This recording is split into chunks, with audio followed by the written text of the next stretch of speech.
कैसे हैं बच्चों आप लोग। सीटेट की आप लोगों की कैसी चल रही है तैयारी। अभी आपका सीटेट होने वाला है और दूसरा टेट भी आपका होने वाला है। उसमें सबसे इम्पोर्टेंट चीज होता है चाइल्ड डेवलपमेंट एंड पेडागोगी, बाल विकास और शिक्षण शास्त्र और शिक्षा शास्त्र। इसमें एक चीज बहुत इम्पोर्टेंट है, बहुत इम्पोर्टेंट है। लेकिन सबसे पहले चैनल को पहले आप शेयर एंड लाइक करिए। I am Salik Hussain and I teach you child development and pedagogy.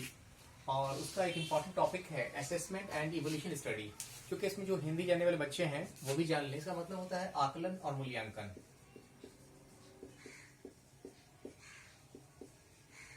आकलन और मूल्यांकन। आकलन क्या होता है? किसी चीज को आंकना, किसी चीज के बारे में जानकारी इकट्ठा कर लेना, उसको क्या कहते हैं? मतलब आकलन। जैसे अगर आपके स्कूल में कभी कोई एग्जामिनेशन होता है, अगर 100 का मैथ का पेपर अगर हुआ है, किसी बच्चे का नंबर आया है 60, 70, 80, 90, तो उसको कहा जाता है आकलन। कि वो असेसमेंट हुआ, आपका एक आकलन हुआ, जिसके कारण टीचर जाने कि आपको 100 में से नंबर इतना इतना इतना करके आखिर आया है। लेकिन आप किस नंबर के चलते फेल हैं या पास हैं या टॉप हैं, उस चीज की जानकारी दी जाती है, तो उसको ये कहते हैं मूल्यांकन, है ना। Evolution is the highest stage of examination. ये सबसे असेसमेंट से सबसे हायर स्टेज है ये, जिसमें कि सबसे बाद में हम लोग जानते हैं कि जो असेसमेंट करके जो मार्क्स बच्चों को मिला है, ऐसे असेसमेंट हर चीज में आपको होता है। हमारे यहाँ 3 चीजें होती है, मापन, आकलन और मूल्यांकन। मापन तो सबसे कॉमन चीज है, हर लोग जानते हैं। सब्जी के दुकान में जाते हैं, बोलते हैं भैया 1 किलो सब्जी दो। दूध वाले ने दूध कितना दिया।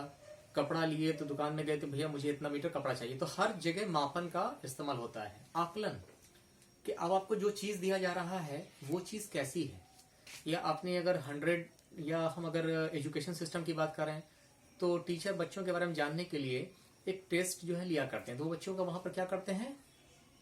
असेसमेंट, आकलन।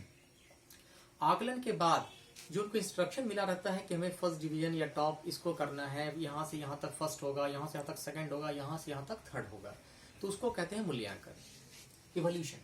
हम लोग एक चीज सबसे पहले जान लेते हैं कि लर्निंग मतलब होता है सीखना। ये टीचिंग लर्निंग प्रोसेस का सबसे इंपॉर्टेंट चीज है, जिसको हम लोग शिक्षण अधिगम प्रक्रिया कहते हैं। बच्चे जब सीखते रहते हैं तो टीचिंग लर्निंग प्रोसेस में सबसे इंपॉर्टेंट चीज होता है सीखना। बच्चे स्कूल इसलिए जाते हैं ताकि वो सीखें।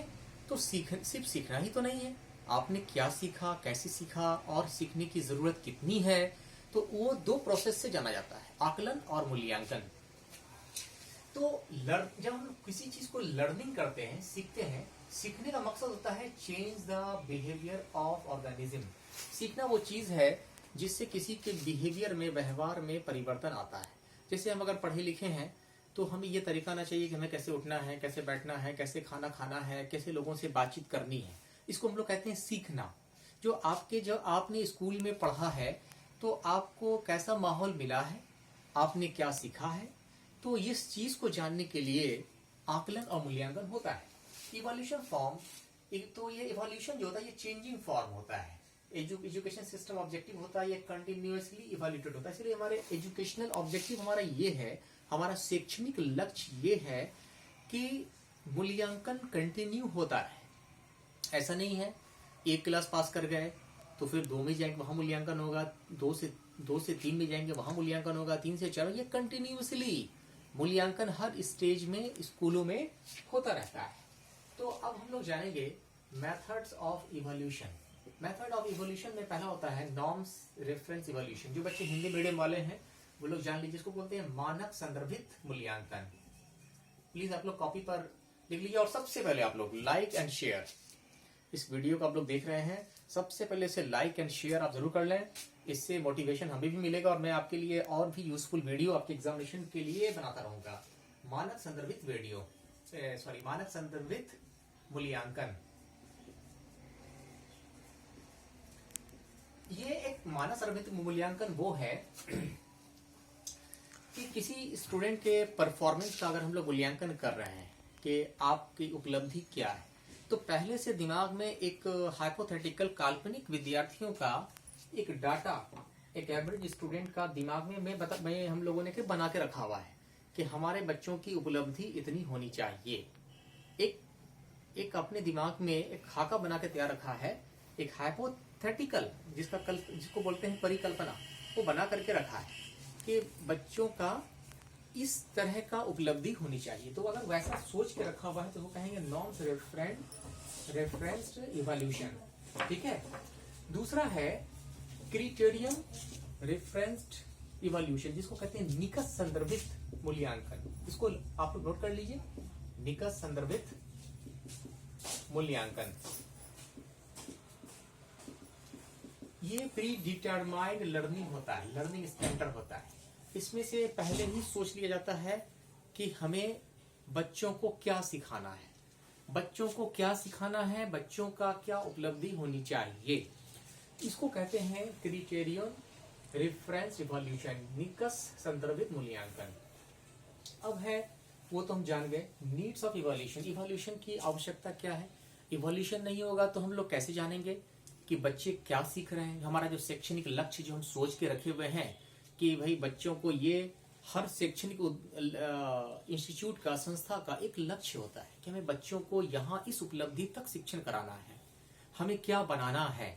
हर इंस्टीट्यूट का एक अलग अलग अपना होता है। आरएसएस का स्कूल होगा तो उसका एक अलग होगा कि हमें बच्चों को एक हिंदूवादी, राष्ट्रवादी बनाना है। अगर वो एक मुस्लिम संगठन का स्कूल होगा तो उसका एक अलग होगा कि भाई बच्चों को ज्यादा तालीम या मजहबी या कोई चीजों को बनाना होगा। तो हर वो स्कूल का, वो संस्था, वो स्कूल कहाँ का है, कैसा है, तो वो डिपेंड करता है। वो वहाँ उसका शैक्षणिक लक्ष्य जो है उसका होता है। तो नीड ऑफ इवोल्यूशन मतलब होता है टीचर इफेक्टिवनेस। हमारे टीचर जो बच्चों को पढ़ा रहे हैं वो कितने प्रभावशाली है, ये चीज का पता चलता है। लर्नर सेंटर इन्वायरमेंट, यहाँ का जो इन्वायरमेंट है, वातावरण है, वो बच्चों के सीखने लायक है या नहीं है। नॉलेज सेंटर्ड इन्वायरमेंट, जैसा वातावरण यहाँ मिल रहा है विद्यालय में वो ज्ञान के लिए सही है कि नहीं है। Assessment centre, community centre evolution, assessment centre evolution वहाँ हो रहा है कि नहीं हो रहा है। इवोल्यूशन जो हो रहा है, बच्चों का मूल्यांकन, वो असेसमेंट के आधार पर ही हो रहा है या कुछ आधार और भी है, या कुछ पैरवी या कुछ अलग बात है, या बच्चा वो सुंदर है उसके इस पर हो रहा है, आधार पर हो रहा है। नहीं, वहां देखना चाहिए कि असेसमेंट सेंटर इवोल्यूशन होना चाहिए, कम्युनिटी सेंटर इवोल्यूशन, कि बच्चों के किस कम्युनिटी का या किसका मूल्यांकन किस प्रकार से हो रहा है। अब हम लोग जो है एक चीज जानेंगे, टाइप्स ऑफ असेसमेंट, असेसमेंट के प्रकार, आकलन के प्रकार। तो हमारे यहाँ 3 टाइप का मेनली आकलन होता है, फॉर्मेटिव असेसमेंट, पोर्टफोलियो असेसमेंट और समेटिव असेसमेंट। फॉर्मेटिव असेसमेंट जो कम समय पर स्कूलों में, ज्यादातर स्कूलों में 3-3 महीने पर जो आकलन किया जाता है, बच्चों का असेसमेंट किया जाता है, वो कहते हैं फॉर्मेटिव असेसमेंट। इसमें बच्चों का व्यवहार किस प्रकार से चेंज हो रहा है, टीचर कुछ टाइम के बाद चेक करते रहते हैं और उसका तुरंत जो है क्विक फीडबैक उनको मिलता रहता है कि देखो तुम्हारा मैथ में नंबर का है, मैथ को ठीक करो, साइंस में कम आ रहा है, इस चैप्टर को जल्दी से पढ़ो, उसमें क्विक फीडबैक मिलता है।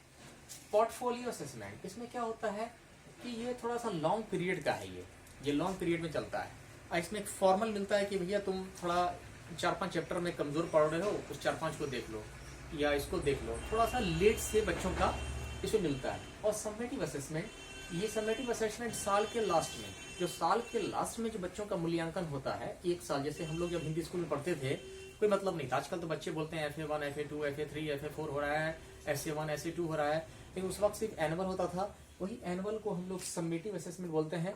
इसमें साल के लास्ट में बच्चों का पूरा पढ़ा दिया गया, साल में एक बार वार्षिक परीक्षा हुई। अब भैया तुम फेल पास जो हो, एक फीडबैक आपको मिल गया कि बहुत लिमिटेड होता है कि pass fail, first second third, आपको क्या करना है, कैसे करना है। जैसे FA1 में बच्चों की कॉपी आप देखेंगे, लिखेगा कि give attention in math and regular practice in English, फलाना। ये मतलब है कि आपको फीडबैक आपको मिल रहा है कि अभी आपका समय है, आप इंप्रूवमेंट करिए। लेकिन इसमें नहीं होता है, इसमें बहुत फीडबैक इसका काफी लिमिटेड होता है। बच्चों, आज मैंने आपको असेसमेंट एंड इवोल्यूशन स्टडी कर बताया है। ये कुछ और टॉपिक इसमें हैं जो नेक्स्ट क्लासेस में बताएंगे। Thank you for the watching of this video and please share and like of this video.